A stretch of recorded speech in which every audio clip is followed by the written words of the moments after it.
Hello and welcome to Jwalpa coaching classes. तो बच्चों, इस वीडियो में हम preparation of alkane halo alkane करेंगे। तो आज का जो हमारा मेन टॉपिक है वो है प्रिपरेशन ऑफ हेलो एल्केन। ठीक है, तो हेलो एल्केन का प्रिपरेशन करेंगे। तो काफी मेथड हैं हेलो एल्केन को प्रिपेयर करने के। तो इनमें से बेसिकली हम यहाँ पे जो प्रिपरेशन करने वाले हैं वो करने वाले हैं फ्रॉम एल्केन।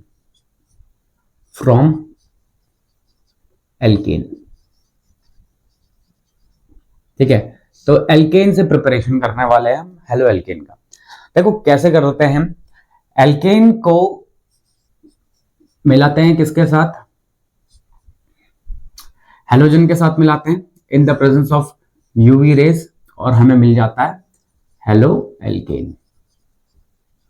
इसमें से HCl भी रिमूव कर। ठीक है, तो बेसिकली कुछ इस तरीके से होता है। सिंपल सा जो रिएक्शन है वो कि एल्केन को हमने मिलाया किसके साथ? हेलोजन के साथ मिलाया और in the presence of UV rays HCl remove करना है और हेलो एल्केन बनाना। अब देखो क्या होगा, एक एग्जांपल के साथ समझते हैं इस चीज को। मान लेते हैं हमारे पास CH4 है, इस पे हमने जोड़ा Cl2 in the presence of UV rays. इसमें से HCl हटाना है, एक यहां से H रिमूव हो गया और CHCl3। ठीक है, अब देखो जब ये प्रोडक्ट बनेगा हमारे पास CHCl3 बनेगा तो ये रिएक्शन यहीं पे नहीं रुकेगा, ये आगे फर्दर होता रहेगा, ये चेन रिएक्शन बनेगा। फिर से क्या होगा, फिर से Cl2 जुड़ेगा इसके साथ in the presence of UV rays और HCl रिमूव करेंगे हम तो क्या बनेगा? CH2Cl2। फिर से ये रिएक्शन यहां पे रुकेगा नहीं, फिर से होगा ये रिएक्शन तो बनेगा CHCl3। ये क्लोरोफॉर्म होता है। ठीक है, तो ये रिएक्शन यहीं पे रुकेगा नहीं, फिर से होगा और CCl4 जो कि है कार्बन टेट्राक्लोराइड। ये क्या है? क्लोरोफॉर्म।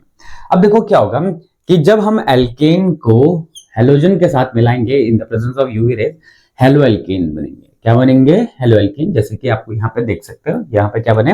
हेलो एल्केन बना। लेकिन ये जो रिएक्शन होती है बेटा, ये कैसी होती है? ये चेन रिएक्शन होती है। कैसी होती है? Chain reaction. ये यहीं पे रुकती नहीं, ये फर्दर होती जाती है और हमें मिलता है इस रिएक्शन में मिक्सचर। क्या मिलता है बेटा? Mixture of halo alkane. क्या मिलता है हमें? मिक्सचर ऑफ हेलो एल्केन मिलता है, which is difficult to separate, which is difficult to separate। ठीक है, मतलब जब हम ये डायरेक्टली एल्केन को मिलाएंगे हेलोजन के साथ तो हेलो एल्केन मिलेगा, लेकिन जो हेलो एल्केन्स मिलेंगे वो क्या मिलेगा? वो एक मिक्सचर मिलेगा। जैसे दिख रहा होगा आपको, यहाँ पे CHCl3 भी मिल रहा है, CH2Cl2 भी मिल रहा है, CHCl3 भी मिल रहा है और CCl4 भी मिल रहा है। तो यहाँ पे क्या होगा बेटे, जब ये इस तरीके का रिएक्शन होगा तो हमें मिक्सचर मिलेगा। कैसे मिलेगा? कैसा मिक्सचर मिलेगा? मतलब डिफरेंट डिफरेंट हेलो एल्केन्स का मिक्सचर मिलेंगे और हो सकता है कि आइसोमर्स के फॉर्म में भी मिले। आइसोमर्स के फॉर्म में कैसे? जैसे यहां पे लिख लेते हैं, इसको हटाते हैं और यहां पे लिखते हैं। अब जैसे आइसोमर्स के फॉर्म में कैसे, देखो मान लेते हैं हमारे पास अगर इस तरीके से है CH3 CH2 CH3, इस पे अगर हम Cl2 जोड़ते हैं in the presence of UV rays, HCl तो रिमूव होगा। अब देखो जब यहाँ पे जो Cl आगे लगेगा वो यहाँ पे भी आके लग सकता है और ये दोनों तो आइडेंटिकल हैं, तो दोनों एक दूसरे जैसे ही हैं, तो इस वाले कार्बन पे भी लग सकता है और इस वाले कार्बन पे भी लग सकता है। अगर इस वाले कार्बन पे लगा तो हमें प्रोडक्ट क्या मिलेगा? हमें प्रोडक्ट मिलेगा CH3 CH2 Cl, ऐसा मिलेगा 1 डिग्री हेलो एल्केन।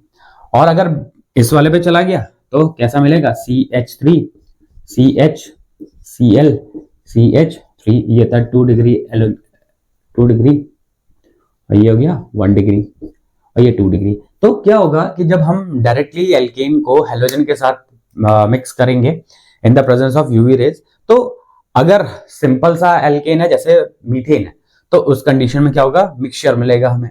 लेकिन अगर जैसे यहाँ पे देख रहा होगे आप कि क्या है, प्रोपेन है। तो प्रोपेन के कंडीशन में क्या होगा, प्रोपेन के कंडीशन में हमें आइसोमर्स मिलेंगे। कैसे मिलेंगे, क्या मिलेंगे, आइसोमर्स मिलेंगे।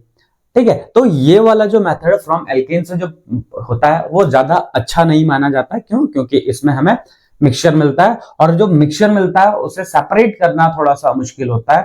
ठीक है, इस वजह से ये वाला मेथड अच्छा नहीं माना जाता। अच्छा, अब जरा ध्यान से देखो, जैसे यहाँ पे 1 डिग्री मिल रहा था और यहाँ पे 2 डिग्री मिल रहा था, तो जो 2 डिग्री होता है, 2 डिग्री वो ज्यादा स्टेबल होता है किसके कंपैरिजन में, 1 डिग्री के कंपैरिजन में। और जो अगर 3 डिग्री भी होता तो 3 डिग्री ज्यादा स्टेबल होता।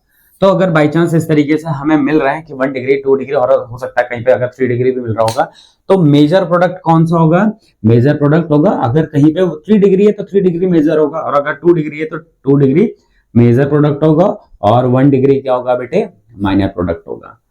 ठीक है, तो ये वाला जो मेथड है क्या है, ये मेथड बहुत ज्यादा अच्छा नहीं माना जाता। क्यों, क्योंकि इसमें मिक्सचर मिलता है, और मिक्सचर को सेपरेट करना भाई थोड़ा सा डिफिकल्ट टास्क है। ठीक है, चलो आगे देखते हैं। ठीक है, तो हेलो एल्केन हमने प्रिपेयर किया था एल्केन से। अब इसका मैकेनिज्म सीखते हैं, मैकेनिज्म समझते हैं, इसका मैकेनिज्म समझते हैं। ठीक है, देखो इसमें 3 स्टेप्स में होता है ये। पहला होता है इनिशिएशन स्टेप, इनिशिएशन स्टेप। दूसरा स्टेप होता है प्रोपगेशन, प्रोपगेशन स्टेप, और लास्ट होता है टर्मिनेशन, लास्ट होता है टर्मिनेशन।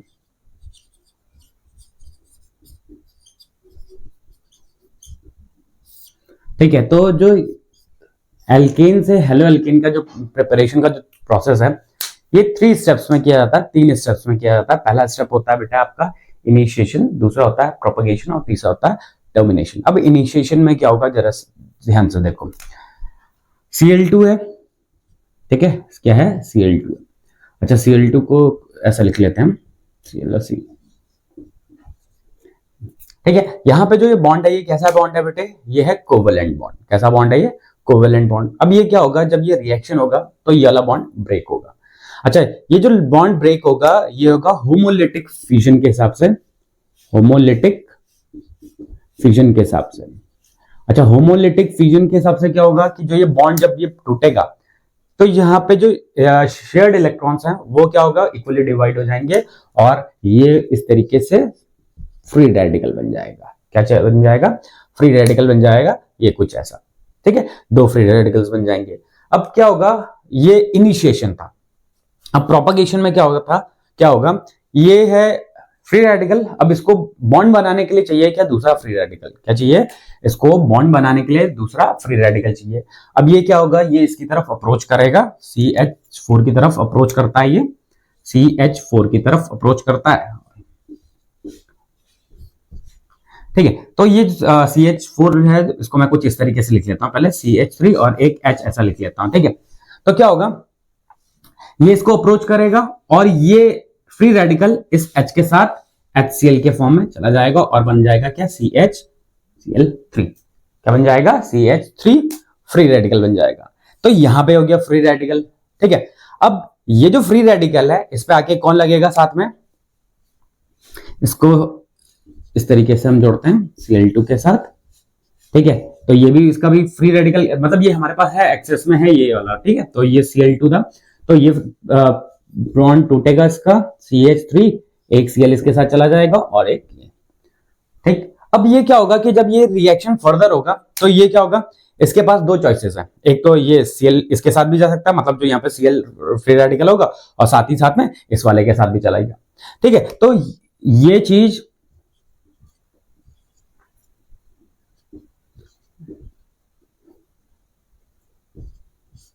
ठीक है, तो फिर से वही कंडीशन होगी, CH2, Cl2 और एक फ्री रेडिकल। तो ठीक, ये तब तक होता रहेगा जब तक ये सारे के सारे हाइड्रोजन्स रिमूव नहीं होंगे। तो ये जो स्टेप था, ये कैसा स्टेप था, ये प्रोपगेशन था, और ये तब तक होता रहेगा जब तक सारे के सारे हाइड्रोजन्स रिमूव नहीं हो जाते। अब टर्मिनेशन में क्या होगा, टर्मिनेशन में मतलब ये जो रिएक्शन है इसको खत्म करना, क्या होगा, Cl2 है, मतलब C फ्री रेडिकल है, C फ्री रेडिकल है, तो ये आपस में जोड़ के Cl2 बना सकते हैं। या फिर CH3 है, ये दूसरा फ्री रेडिकल था CH3, जैसा किसी सोल्यूशन में किसी मिक्सचर में पड़ा होगा, जैसे ये फ्री रेडिकल था, तो ये आपस में फ्री रेडिकल्स जुड़ के क्या बना सकते हैं बेटे, C2H6, जो कि इथेन होता है आपका, क्या होता है ये, इथेन होता है। ठीक है, तो ये क्या था, ये था मैकेनिज्म किस चीज का था, हेलो एल्केन की प्रिपरेशन फ्रॉम एल्केन से। ठीक है, तो ये इसका मैकेनिज्म था, 3 स्टेप्स में होता है। फर्स्ट स्टेप होता है इनिशिएशन, सेकंड स्टेप होता है प्रोपगेशन, और थर्ड स्टेप होता है बेटे टर्मिनेशन। ठीक है, अच्छा जो अभी हमने प्रिपरेशन मेथड पढ़ा, ये क्लोरीनेशन के लिए ठीक है, ब्रोमिनेशन के लिए ठीक है, ठीक है, और फ्लोरिनेशन के लिए नहीं होता भाई, फ्लोरिनेशन के लिए नहीं होता। क्यों? क्योंकि ये जो रिएक्शन, जब हम फ्लोरीन को रिएक्ट करवाते हैं एल्केन के साथ, तो एक्सप्लोजन होता है, एक्सप्लोसिव होती है, तो इसके लिए नहीं है। अच्छा, I2 के लिए क्या होगा, अब I2 के लिए जरा ध्यान से सुनो। I2 के लिए क्या, हमने मिलाया CH4 जो कि मीथेन है, इसको मिलाया हमने I2 के साथ, बना क्या, CH3I प्लस HI। ठीक है, अब देखो क्या होगा, ये रिएक्शन जो होती है बेटे, ये रिवर्सिबल रिएक्शन होती है। कैसी रिएक्शन होती है, रिवर्सिबल रिएक्शन। मतलब ये CH4I2 से क्या मिला, CH3I मिला और HI। ये क्या होता है बेटे, ये स्ट्रॉन्ग रिड्यूसिंग एजेंट होता है। ये क्या होता है, ये होता है strong reducing agent, reducing agent. अब ये क्या होगा, ये बनेगा, अब ये इसको क्या करेगा, वापस से इसको रिड्यूस कर देगा इस फॉर्म में। तो जब हम अगर HI के साथ, मतलब I2 के साथ जब अगर रिएक्शन करवाएंगे, तो हमें यहां पे यूज करना होगा क्या, एक ऑक्सीडाइजिंग एजेंट। क्या यूज करना पड़ेगा, ऑक्सीडाइजिंग एजेंट यूज करना पड़ेगा। ठीक है, क्या यूज करना पड़ेगा, ऑक्सीडाइजिंग एजेंट यूज करना पड़ेगा। क्यों यूज करेंगे हम ऑक्सीडाइजिंग एजेंट को, क्यों यूज करेंगे ऑक्सीडाइजिंग एजेंट को, इसलिए यूज करेंगे क्योंकि जो HI बनेगा, वो ऑक्सीडाइजिंग एजेंट उसको वापस उसको ऑक्सीडाइज कर देगा। ठीक है, तो ऑक्सीडाइजिंग एजेंट क्या हो सकता है, HiO3 हो सकता है, या फिर HNO3 भी हो सकता है। तो देखो क्या होगा, जब हम आयोडीनेशन करने की कोशिश करेंगे, आयोडीनेशन मतलब एडिशन ऑफ आयोडीन करेंगे, जब आयोडीनेशन करने की कोशिश करेंगे, तो उस टाइम पे HI बनेगा। HI क्या है, एक स्ट्रॉन्ग रिड्यूसिंग एजेंट है, जो कि H3I को वापस रिड्यूस कर देगा HI में। ठीक है, तो इससे बचने के लिए हम क्या करते हैं, यहाँ पे इस रिएक्शन में एक ऑक्सीडाइजिंग एजेंट यूज करते हैं, और ऑक्सीडाइजिंग एजेंट मतलब इसको क्या करेगा, इसको ऑक्सीडाइज कर देगा, मतलब यहां से ऐसे हटा देगा। अब जब यहां से ये हट गया, तो ये रिएक्शन बैकवर्ड डायरेक्शन में प्रोसीड नहीं करेगी। ठीक है, ठीक, तो आयोडीनेशन के टाइम पे हम ऑक्सीडाइजिंग एजेंट यूज करते हैं। चलो आगे देखते हैं। नेक्स्ट है हमारा rate of reaction with respect to alkene. मतलब जो रेट ऑफ रिएक्शन है, रेट ऑफ रिएक्शन मतलब यहाँ पे स्पीड को रिप्रेजेंट कर रहा है, किस चीज को, स्पीड को, मतलब कब रिएक्शन जल्दी से होगी, तेजी से होगी। ठीक है, तो with respect to alkane, alkane के हिसाब से बात कर रहे हैं, तो देखो क्या है, मान लेते हैं हमारे पास 3 प्रकार के एल्केन है। 3 डिग्री एल्केन, ये हो गया 3 डिग्री एल्केन।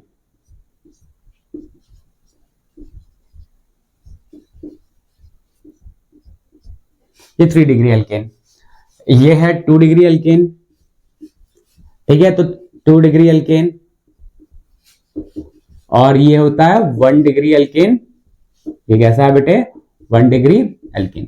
ठीक है, तो ये कैसा है, ये 3 डिग्री एल्केन है, ये 3 डिग्री एल्केन है, ये 2 डिग्री है, और ये 1 डिग्री। तो क्या होगा, rate of reaction, rate of reaction का ऑर्डर होता है कि 3 डिग्री, फिर 2 डिग्री, फिर 1 डिग्री। मतलब अगर हमारे पास कहीं पे 3 डिग्री एल्केन है, 3 डिग्री एल्केन है, तो इनका रिएक्शन क्या होगा, फास्ट होगा कंपैरिजन टू 2 डिग्री और 1 डिग्री। मतलब ये वाले तेजी से रिएक्ट करेंगे इनके कंपैरिजन में। ठीक है, तो यहां पे हमने पढ़ा rate of reaction with respect to alkane. अब वहीं पे अगर हम rate of reaction with respect to halogen अगर हम पढ़ते हैं, तो इसको यहां से टर्म चेंज करके हेलोजन के टर्म्स में अगर लिख दें हम, हेलोजन के टर्म्स में अगर लिख दें, तो उस कंडीशन में क्या होगा। तो अगर हम यहाँ पे तो क्या था कि हमारे पास 3 तरीके के एल्केन्स थे, और हेलोजन हमने जो यूज किया था सेम यूज किया था। लेकिन अगर दूसरी कंडीशन ऐसी हो जाए कि हम हेलोजन को अलग अलग हेलोजन रखते हैं, और एल्केन को अगर हम सेम कर देते हैं, एल्केन को अगर हम सेम करते हैं, हेलोजन को अलग अलग रखते हैं, तो रेट ऑफ रिएक्शन का क्या जाएगा, F2। F2 तो एक्सप्लोसिव, भैया कैसा होगा, जैसे ही आप डालोगे तुरंत एक्सप्लोजन हो जाएगा, मिक्स करोगे तो एक्सप्लोजन। ठीक है, तो F2 ज्यादा रिएक्टिव होता है, Cl2 फिर Br2 और सबसे कम सबसे स्लोअर I2। अभी I2 का केस, अभी इससे पहले वाले पार्ट में भी हमने I2 का केस देखा था कि I2 के लिए हमें क्या चाहिए होगा, एक ऑक्सीडाइजिंग एजेंट भी चाहिए होगा। ठीक है, तो rate of reaction with respect to halogen ये हो जाएगा और rate of reaction with respect to alkane ये होगा। ठीक है, क्लियर है। यहां पे क्या होगा, इस वाले में एल्केन इज सेम, अगर एल्केन सेम है, और इस वाले केस में हेलोजन इज सेम। क्या है, हेलोजन इज सेम, मतलब अगर हमारे पास हेलोजन सेम है और डिफरेंट डिफरेंट टाइप के एल्केन्स हैं, तो रेट ऑफ रिएक्शन 3 डिग्री का सबसे ज्यादा, फिर 2 डिग्री, फिर 1 डिग्री।